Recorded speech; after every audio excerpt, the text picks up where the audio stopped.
정보. 오늘은 화촉점화 예도에 대해서 이야기를 나눌 거예요. 여러분, 이거는 정말 엄청 말이 많아요. 되게 민감한 주제이고, 또 신랑 신부님들께서도 별로 예민하게 생각하시는 분들이 꽤 많이 계시거든요. 지금 제가 이 내용을 말씀드리기 전에 혹시 오늘 이야기 들어보시면서 이 예도에 대해서 궁금하시거나 혹은 이 예도 때문에 걱정되는 부분이 있으신가요? 지금 채팅방에 한번 올려주시면 좋을 것 같아요.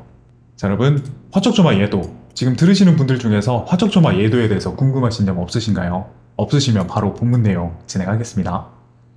신부가 외국 분인데 부모님이 화촉점화를 잘 할 수 있을까요? 신부는 한국어 잘하는데 부모님은 통역이 필요합니다.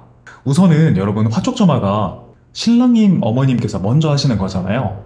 그래서 그나마 다행입니다. 만약에 신랑님의 어머님이 외국분이시면 조금 더 어려울 수 있는데, 일단은 신랑님 어머님께서 화촉점화 하시는 걸 보고 신부님 어머님께서 따라 하시면 돼요.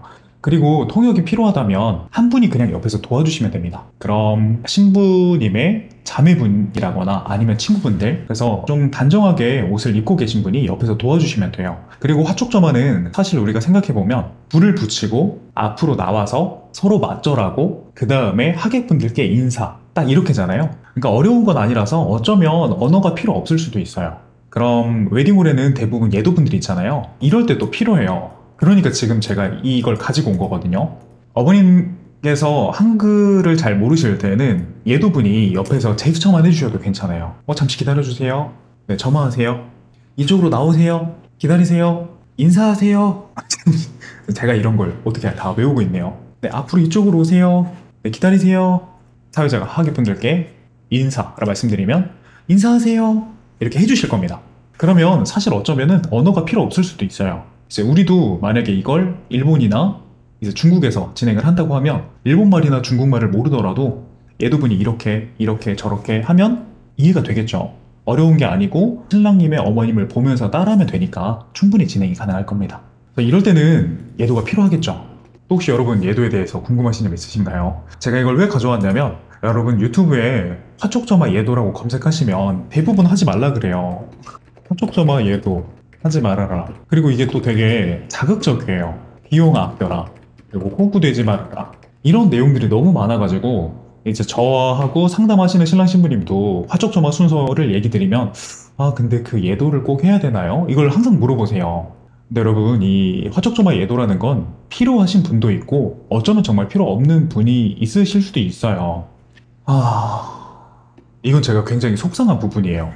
신랑 신부님들께서 뭔가 인터넷에서 다 호구된다 그러고 이거 아무 필요 없다고 하고 그래가지고 본식날에 진행을 하지 않는다고 하면 이제 이 예도분들이 대부분 신랑님께 말씀을 하시잖아요. 그래서 신랑님께서 절대 안 한다고 하면은 이제 어머님들께 한번 여쭤봐요. 그리고 어머님들께 간단하게 설명을 해드립니다. 그런데 이제 어머님들이 막 엄청 긴장하시고 뭔 말인지 모르겠는데 막 헷갈리는데 막 계속 이렇게 하시잖아요. 그럼 이제 예도분들이 다시 신랑님께 여쭤봐요.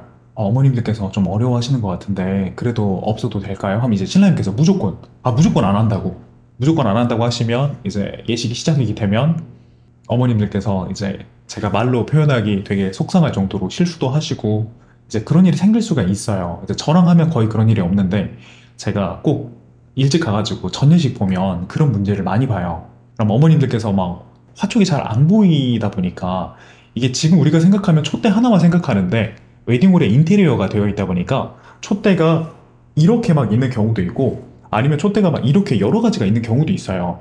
그 중에 하나만 밝히는 겁니다. 그럼 이제 어머님께서 딱 봤을 때 막 초가 엄청 많으니까 헷갈려가지고 막 가짜 초에다가 이렇게 불을 붙이셔가지고 거기가 막 플라스틱이 그을리는 경우도 생기고 그런 문제가 생겨요. 이럴 때는 예도가 있는 게 좋겠죠. 그러니까 정리. 제가 또 말을 횡설수설해가지고 정리. 화촉점화 예도는 필요한 사람도 있고 불필요한 사람도 있다. 그럼 첫 번째로 필요한 사람. 어머님께서 화촉점화를 처음 하신다. 어머님께서 긴장을 많이 하신다. 그리고 여기에서 또 추가로 신랑 신부님께서 화촉점화가 원활하게 진행되길 원하신다. 그리고 단정하게 차려입은 사람이 옆에서 서포트 해주는 모습이 예뻐 보인다 하면 예도가 있는 게 좋아요. 화촉점화 예도가. 그리고 두 번째, 불필요한 사람. 그냥 이거랑 다 반대로 하시면 됩니다, 여러분. 어머님께서 화촉점화를 많이 해보셨다. 혹은 1년 전에 해보셨다. 이러면 기억이 나시겠죠. 혹은 올해 오빠 결혼식, 혹은 뭐 동생 결혼식에서 화촉점화를 하셨다. 그리고 두 번째, 어머님께서 무대 체질이시다.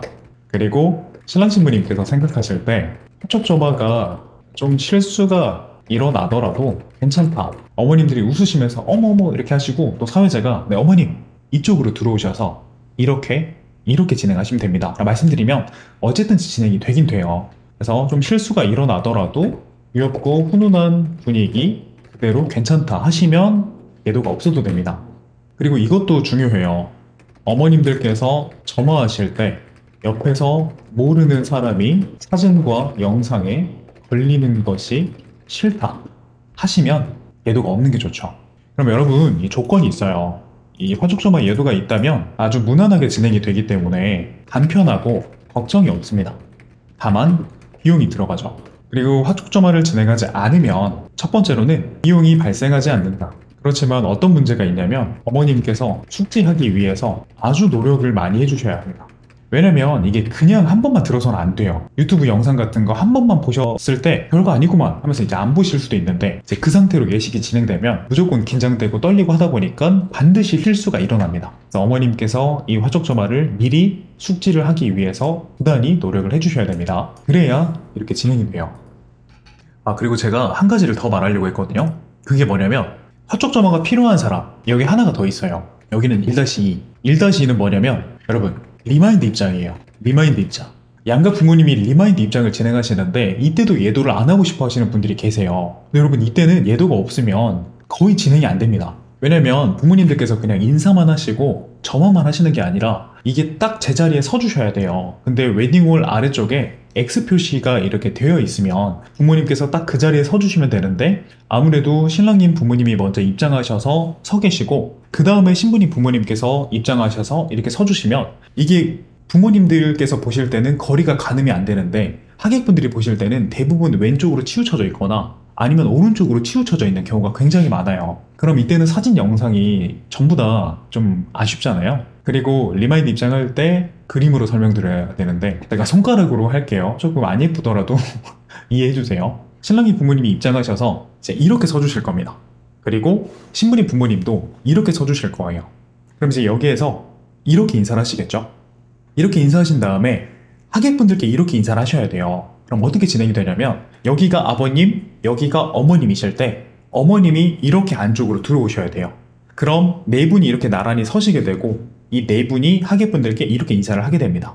그 다음에 아버님들은 착석, 어머님들은 올라오셔서 화촉점화 이렇게 진행을 할 거예요. 이 과정에서 굉장히 헷갈리실 거예요. 사회자가 이제 우리 어머님들께서 안쪽으로 들어오셔서 하객분들께 인사하시겠습니다 라고 말씀드리면 이제 신부님 어머님께서는 왼쪽으로 갔다가 오른쪽으로 갔다가 또 헷갈리시고, 또 아버님들은 이쪽으로 와! 이쪽이요! 하면서 이렇게 하면서 또 어수선하고 하면은 우리가 리마인드 입장을 되게 약간 경건한 느낌으로 우리 부모님들께서 오래전에 걸으셨던 이 길을 다시 한번 걸어보는 예쁜 느낌으로 진행을 하는 거잖아요. 근데 이제 막 부모님들이 이렇게 막 어수선하게 헷갈리시면 그 입장 자체가 조금 안 예쁘게 보일 수가 있어요. 그래서 리마인드 입장을 할 때는 꼭 예도가 있는 게 좋습니다. 부모님의 동선과 타이밍과 역할을 확실히 안내하기 위해서 리마인드가 있다면 또는 진행하시는 것을 추천드립니다.